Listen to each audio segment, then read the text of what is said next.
the very first patrol that I went on. Myself and another lieutenant who was his last day in country were at the tail end of the platoon, and the platoon sergeant was in command because the prior lieutenant got fired, was running the show. Okay. And we're going through a rice paddy. We go through this stand of trees. There's like an island in the middle of the rice paddy. And so we're the last two guys in the line. Okay. And there's 3 files. That's the way the first division did it. 3 files is always the way you moved. Okay. So we're at the end of the middle file. Okay. And this lieutenant in front of me sees something in the bush.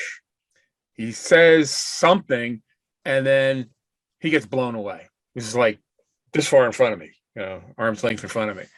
And apparently what had happened was there were 4 guys who were guarding all their equipment because the rest of the unit, and they were NVA, had gone into the village. So he gets blown away. And that's what I said when he got blown. Is he dead? Because it happened right in front of me. It was my first patrol. Wow. Some other guys, picked up his body and they dragged him out. And then we basically, the whole world dropped on top of that. What do you mean, mortar rounds and things like that, or? Mortar, artillery, Air Force. I mean, everything. It's like the whole world just went boom on top of this place. And then we sent in a squad, and the 4 guys are still alive. They were out of it. I mean, they had concussions and everything too, but they all 4 were alive, and they were taken captive. So that was my first interaction.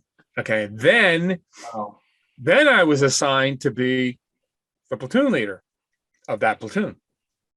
And I went to the platoon sergeant, who was one of these, old career guys, right? He was maybe in his 30s or 40s. So I said, Top, I'd like to just hang around in the back of the, unit for 3 days, see how you do this. And he said to me, Sir, no way. So it's your platoon, you're in charge. I'm walking in the back. Okay. Wow. And so I took over the platoon. And, I never had any kind of question about anybody who served under me as to, what to do or where to do it, and because I took charge. But I had a lot of training with Ranger School. Okay, so they knew, they felt. I told you my kill ratio was 100%. Okay, which meant that we killed others, and we had 0 of our own killed. Guys got wounded, but whenever I was in command of whatever I was in command of, no one ever got killed. Okay, so whether it was the platoon leader, the company commander, mortar platoon leader, which lasted about a day and a half.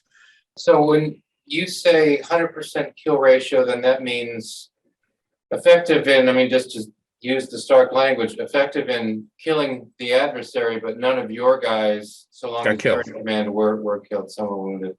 Yeah. I want to go back to this very first patrol. How long had you been in Vietnam when you went on this first patrol? 2 days, 3 days. 2 days. So you're 2 or 3 days. So your very first patrol. Right. The lieutenant who has command. No, he didn't have command. He was leaving.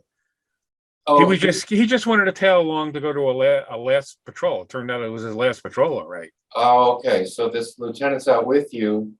He's thinking that here's my last hurrah. I'm heading out of the country. Right. He was going out the next day. And the question, he was hit. Was he killed? Oh yeah. Yeah, he was really blown away. He was, I don't know how many rounds hit him, but it wrecked his arm, but they also killed him. He got it in the chest too.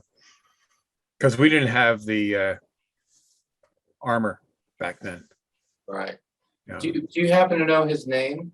No, I forget. Yeah.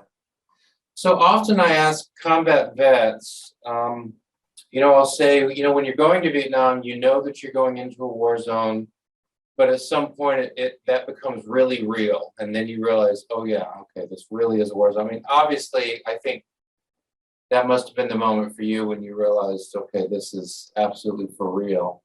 Oh, yeah. Um, Kind of got my attention.